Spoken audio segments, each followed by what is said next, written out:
Alguém aqui conhece o livro O Maior Poder do Mundo? Alguém já leu? Do pastor Tiago Brunet? Não? Esse livro ele é interessante, ele fala uma coisa a respeito do tempo. Eu vou só dar uma introduzida rápida aqui para vocês, que nesse livro ele relata 7 poderes que o mundo tem.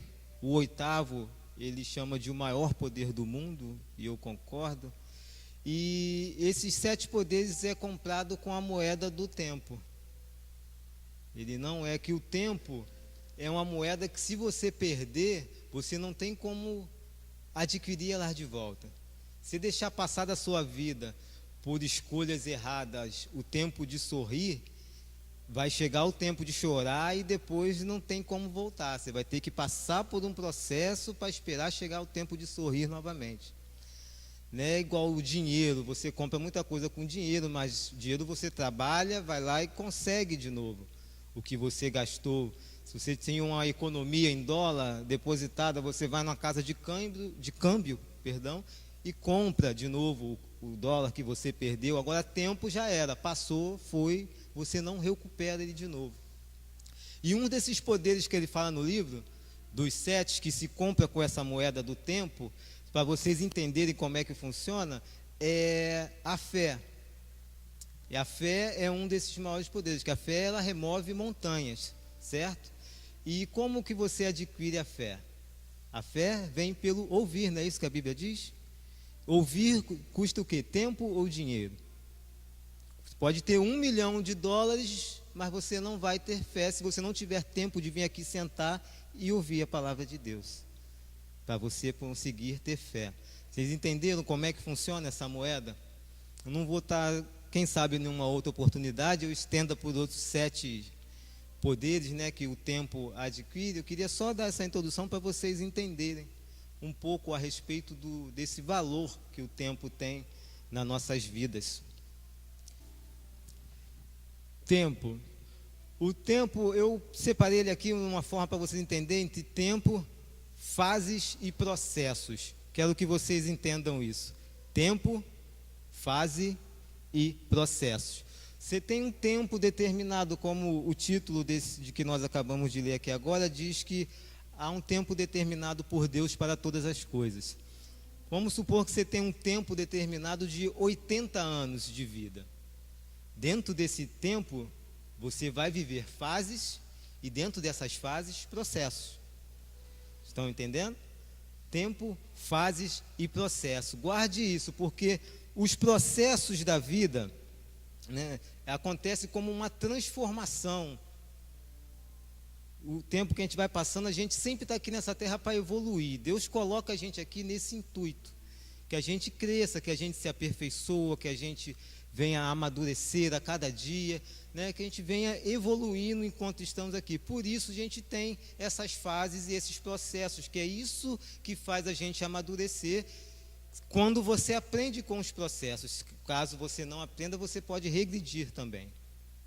Tem esse detalhe. Eu vou fazer uma analogia aqui rápida com as fases da vida da lagarta e algumas fases da vida do ser humano, para você ter uma noção melhor disso que eu vou estar falando, de tempo, fases e processos.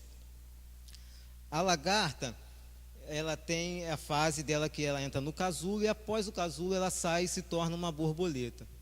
No início, na fase da lagarta, eu comparo a vida do ser humano como a lagarta é aquele ser que se arrasta, que anda se arrastando, e você não consegue se aproximar dela, que se você encostar você se queima, não tem aqueles pelinhos que machuca se você encostar. É dessa forma o ser humano quando está com as emoções desequilibradas. Alguém que tenta se aproximar dele, ele acaba ferindo.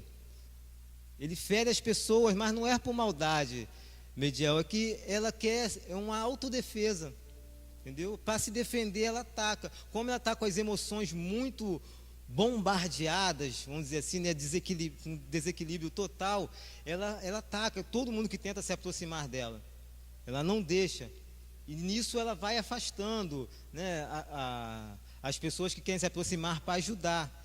E ninguém se aproxima. E isso acaba empurrando o ser humano para uma fase do casulo. Importante, eu vou falar muito dessa fase aqui agora do casulo, porque a lagarta, obrigatoriamente, ela entra no casulo e depois vira borboleta, é o processo natural. O ser humano não. Se dentro do casulo você não aprender, você for reprovado, Deus te colocar nesse processo para você evoluir e você não aprende, você regride. Porque é dentro do casulo que você vai mostrar quem é você. É onde você vai mostrar em que você acredita verdadeiramente. É na hora do sufoco, é na hora do aperto que você mostra se você realmente crê, em que você crê, né? Em que você acredita.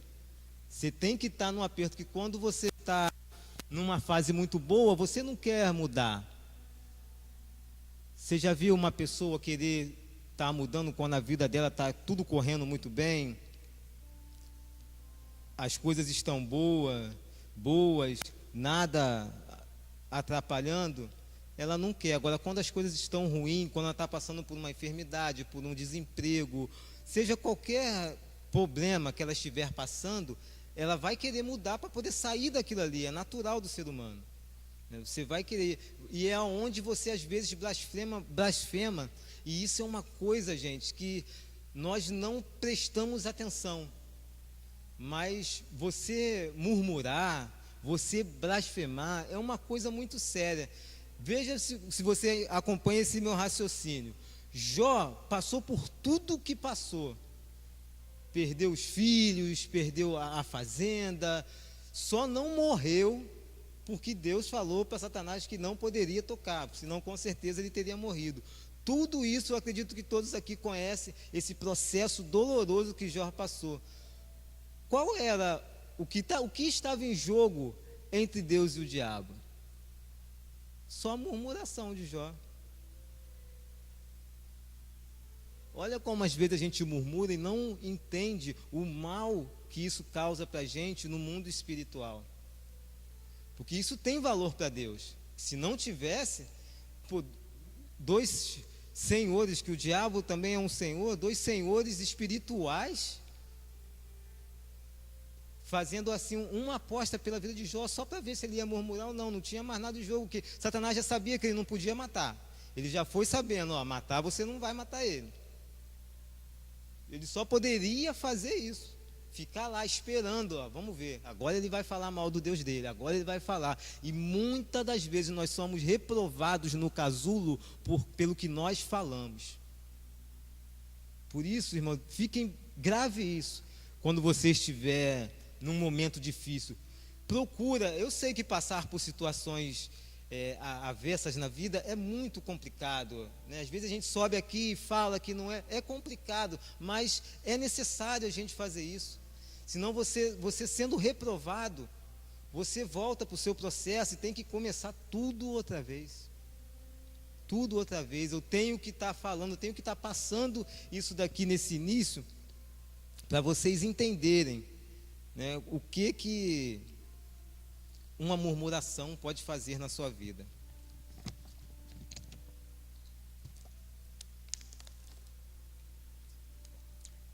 Eu sempre tive uma certeza na minha vida que mudou há pouco tempo atrás, conversando com uma pessoa. Por isso é bom, eu deixo também um recado para vocês. Se tiver a oportunidade de conversar com pessoas que vocês entendem que têm um grau de conhecimento maior do que o de vocês, pague um preço e converse, porque você sempre vai sair dali edificado, sempre vai vir alguma coisa que vai mudar, como mudou. Eu tinha por certeza que o sofrimento era fundamental, era o essencial para a pessoa ter mudanças. Como eu acabei de falar, que agora uma pessoa está passeando, está em Paris, né, está jantando lá na Torre Eiffel, viajando, ai meu Deus, eu quero mudar de vida. Ela não vai querer mudar, ela vai continuar. Mas na fase ruim, ela quer mudar. E eu conversando com essa pessoa, falou, não, Anderson, o sofrimento, ele colabora para as mudanças, mas ele não é o fator fundamental. Falei, mas não é? Eu tinha certeza, por que não? Ela falou, a decisão é o fator fundamental. O sofrimento até ajuda, mas quando você realmente decide, porque tem muita pessoa aí que está sofrendo, mas não muda. Aí eu falei, é verdade, tem muita gente que começou a vir à mente. Eu até peguei aqui o significado, né, da palavra decisão, que significa ato ou efeito de decidir, determinação, resolução tomada após julgamento, juízo e sentença. No momento que eu estava conversando com essa pessoa, que ela me falou isso, eu entendi, acreditei, veio na hora. O Espírito Santo trouxe à minha memória quando eu parei de fumar, que eu vinha naquela briga de eu vou parar de fumar, que eu sempre achei linda. Tem uma das coisas que eu quero perguntar para Deus no céu, né? Todos nós temos umas perguntas para fazer para Deus, né? E uma das minhas vai ser: por que para mim parar de fumar foi um sofrimento danado? Eu ouço tanta gente, né, que parou de fumar, que parou de beber, que veio na igreja, usava droga, Deus fez um milagre, no dia seguinte ele enjoou, ele não conseguia sentir o cheiro. Eu falo, gente, por que Deus não fez isso assim comigo? Poxa, eu vou perguntar, quando eu chegar no céu, é uma das primeiras que eu vou fazer. E nesse meu processo, quando eu decidi parar de fumar, eu conversando com ela, eu falei, realmente, eu já vinha sofrendo já há algum tempo, querendo parar de fumar, mas não parava.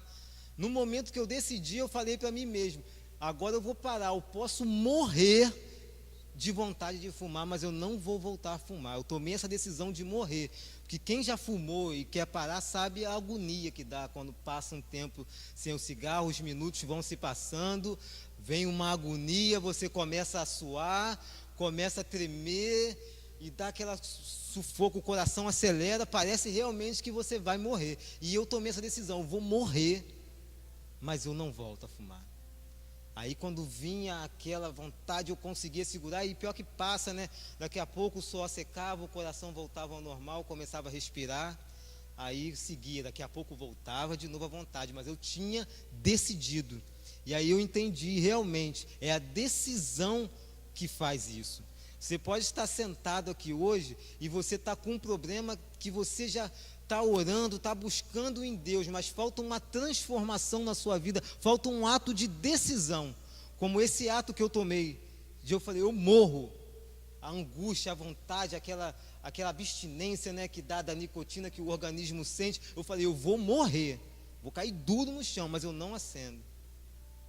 Essa decisão foi que eu consegui, daí em diante aí consegui ficar um dia, para mim aquilo foi maravilhoso. Eu falei, se eu fico um dia, eu fico 2, se eu fiquei 2, eu vou ficar 3, e está indo aí para 7 anos, graças a Deus. Mas eu vou perguntar para Deus por que foi tão difícil. É muito interessante isso, essa decisão, porque eu decidi para mim mesmo. Um dos fatores também que às vezes faz a pessoa não conseguir alcançar algo que ela está buscando, uma transformação, né, um tempo melhor para a vida dela, é porque, Carlos, às vezes a gente quer fazer alguma coisa para agradar o outro.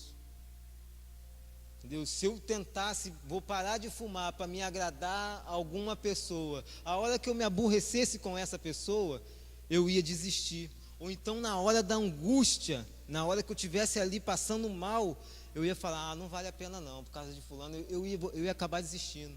E pode ter certeza, irmão, tudo que você precisa tomar uma decisão, que for por causa dos outros, de terceiros, na hora que vier o casulo, na hora que você ficar apertado, você vai desistir. Você não vai conseguir dar continuidade, você não vai conseguir levar em frente. Você tem que entender que você precisa mudar, você precisa evoluir, você precisa crescer, mas é para a sua melhor. Você tem que se olhar no espelho, eu preciso ser uma pessoa melhor, por isso eu tenho que mudar. Aí somente dessa forma que você consegue. Nós somos muito complexos, né? Nós somos corpo, alma e espírito. Às vezes nós precisamos de mudança em certas áreas e em outras não. Isso tudo que eu estou falando aqui, gente, está ainda dentro do casulo. Só para vocês ficarem aqui junto comigo. Porque o casulo, ele realmente, você vai ver que a parte da lagarta eu já falei, e quando chegar na borboleta também vai ser pouca coisa. Mas o casulo é muito essencial por causa desses fatores determinantes que acontecem lá dentro, das decisões e escolhas que você precisa fazer dentro do casulo. E você precisa analisar na sua vida a área que você precisa mudar. Isso não é fácil. Isso não é fácil. É muito fácil eu olhar, Núbia, para você e dizer o que você tem que mudar. Agora, para mim, eu me olhar no espelho e falar, eu sou ruim nisso, eu preciso melhorar naquilo, já é mais complicado. Mas nós precisamos identificar que pode ter áreas na sua vida que você já esteja já voando como uma borboleta. Já está dando altos voos, mas pode ter áreas que você está se arrastando como uma largatinha ainda. E não consegue. Você entra no casulo, fala alguma coisa, murmura, volta de novo. Você vai voltar, volta para ser lagarta. Para ver se aprende. Você acha que é cobrança de Deus, que é maldade de Deus. Não é, é Deus falando, vou te dar mais uma oportunidade. Vou fazer você entrar no casulo de novo para ver se dessa vez você aprende. Para ver se dessa vez você amadurece.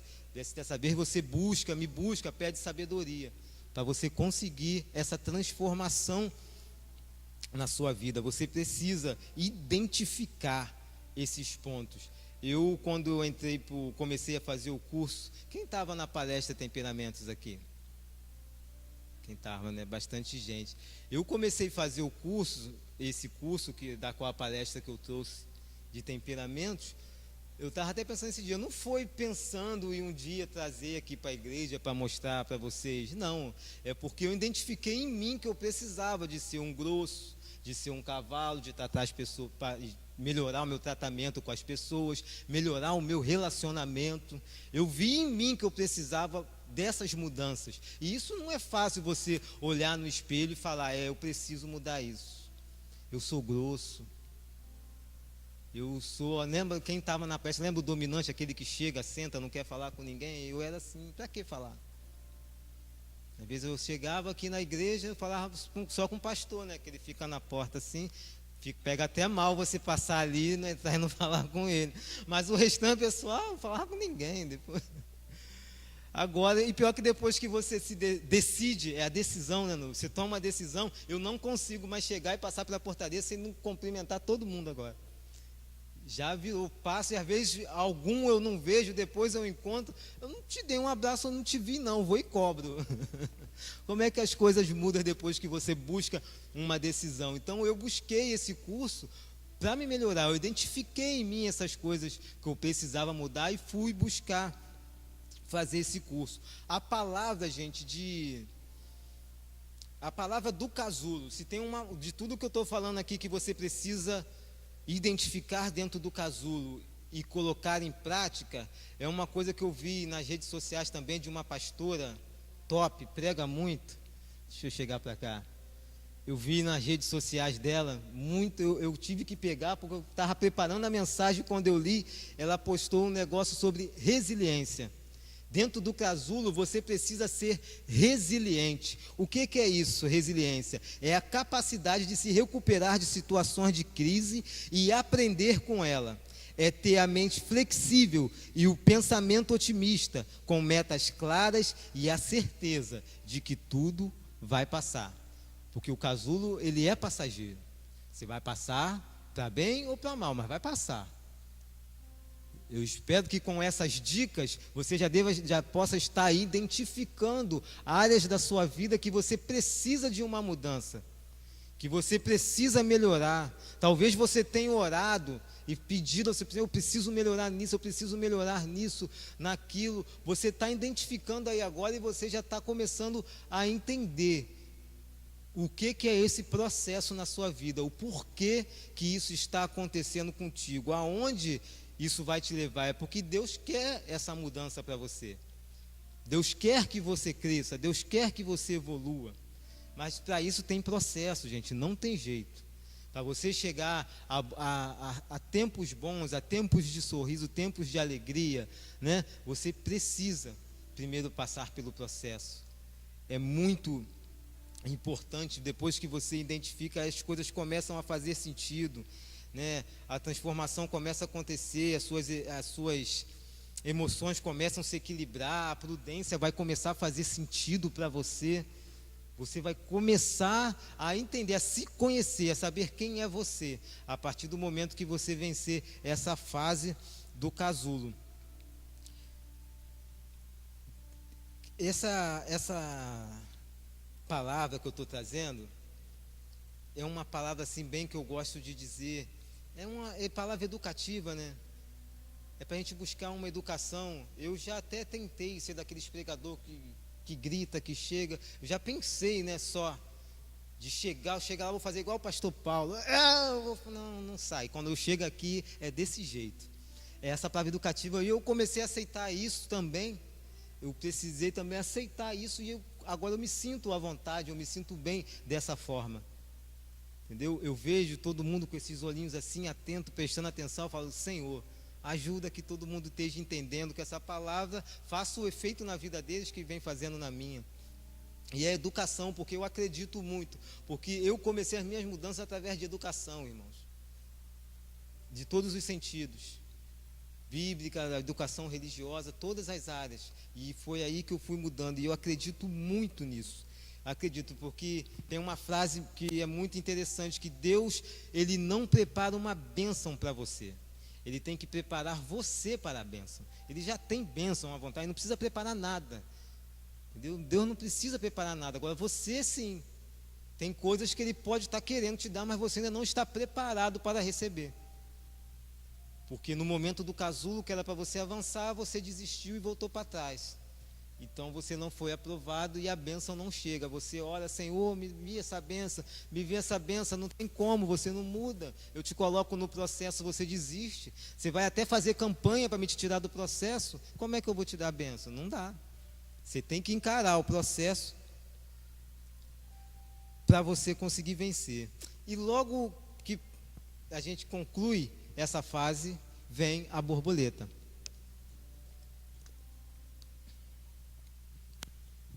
A fase da borboleta, você vence ela e você consegue voar.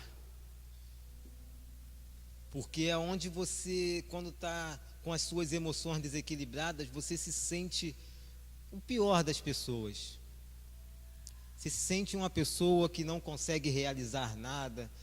Você se acha que a pessoa fala que você é feio, você acredita. A pessoa fala que você não vale nada, você não sabe fazer nada. Você, caramba, eu não sei fazer nada mesmo. É porque as suas emoções estão ruins. Mas quando você chega na fase da borboleta, a mesma afronta que vem, você não sabe fazer nada, você é feio, você olha e fala, tá, valeu, vira as costas e segue. O que muda? Se a ofensa é a mesma, mudou você mesmo, os seus sentimentos, as suas emoções mudam. Então quando você está nessa fase que você já consegue administrar melhor as suas emoções, administrar melhor os seus sentimentos, nasce uma missão para você. Porque Deus não vai te trazer para a igreja para você ouvir palavra, para você ser ministrado, para você ser salvo, te fazer uma pessoa melhor só para você ficar sentadinho no banco. Não, você vai ter uma missão. Deus te prepara para uma missão. E você, quando entende isso, você começa a dar frutos. É muito interessante, porque a quem mais é dado, mais é cobrado, não tem jeito, né? Vocês precisam, isso já é bíblico. Vem comigo aqui agora em João, quem está com a Bíblia aberta, só para você entender isso que eu estou falando de missão. João capítulo 4, versículo 6. João capítulo 4, versículo 6 diz assim: E estava ali a fonte de Jacó, Jesus, pois, cansado do caminho, assentou-se junto da fonte. Era isso quase a hora sexta. Veio uma mulher de Samaria tirar água, e disse-lhe Jesus, dá-me de beber. Versículo 9. Disse-lhe, pois, a mulher samaritana: Como sendo tu judeu, me pedes de beber a mim, que sou mulher samaritana? Porque os judeus não se comunicavam com os samaritanos. Jesus respondeu e disse-lhe: Se tu conheceras o dom de Deus, e quem é o que diz, dá-me de beber, tu lhe darias, e ele lhe daria água viva. Disse-lhe a mulher: Senhor, tu não tens com que atirar, e o poço é fundo. Onde, pois, tens água viva? És tu maior que Jacó, nosso pai, que nos deu o poço, bebendo dele próprio, e os seus filhos e o seu gado?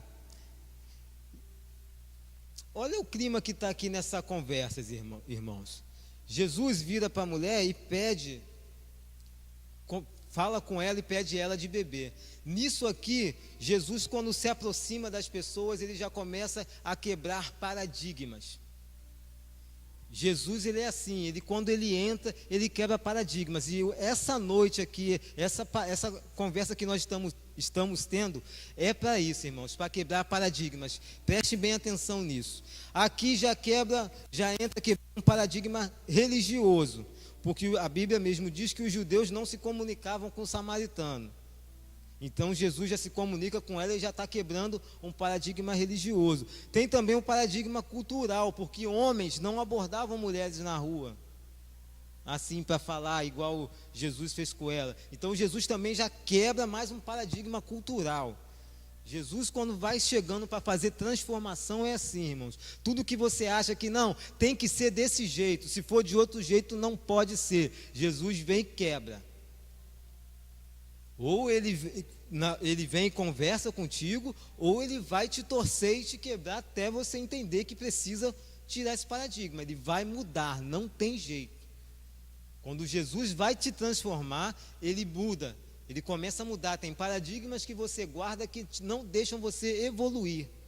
Você não evolui por certas crenças que você adquiriu às vezes na infância e você carrega até hoje como uma verdade absoluta que não é.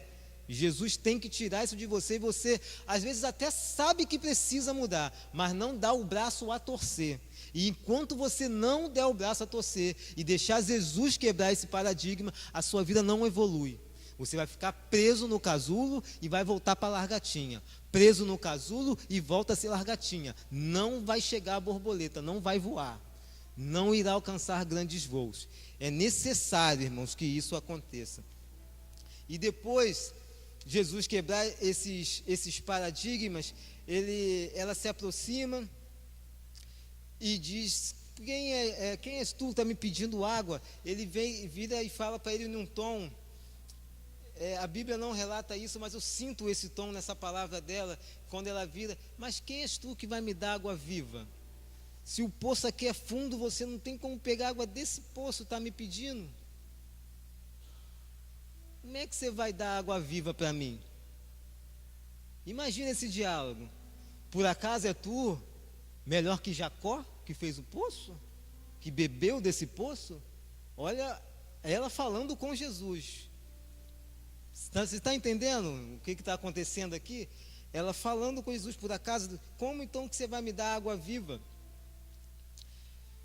Jesus respondeu e disse-lhe, versículo 13: qualquer que beber desta água, tornará a ter sede, mas aquele que beber da água que eu lhe der, nunca terá sede, porque a água que eu lhe der, se fará nele uma fonte de água a jorrar para a vida eterna. Versículo 15, disse-lhe a mulher: Senhor, dá-me dessa água, para que eu não mais tenha sede, e não venha aqui tirá-la.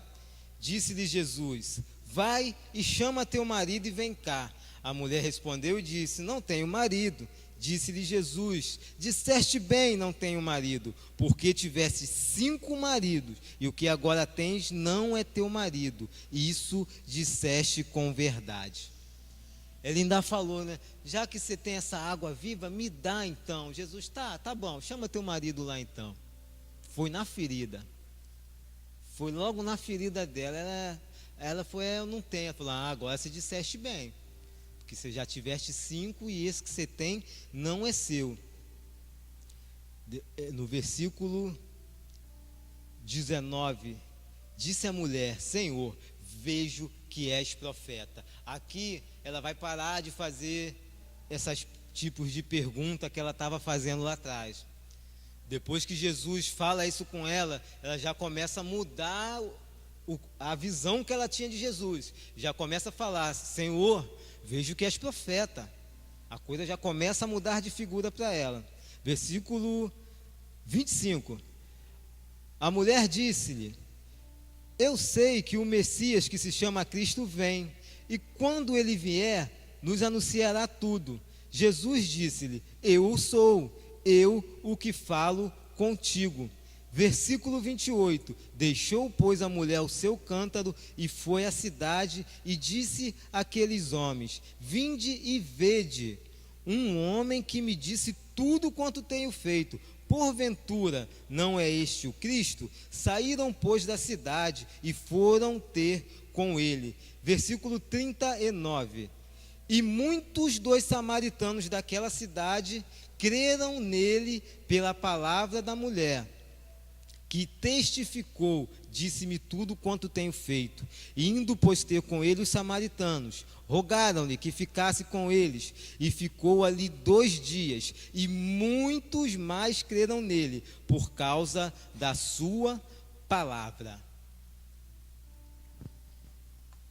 É muito interessante essa transformação que aconteceu nessa mulher, e logo após a transformação, o que ela fez? Entrou para a cidade, foi anunciar, e a palavra diz que muitos creram pela palavra da mulher.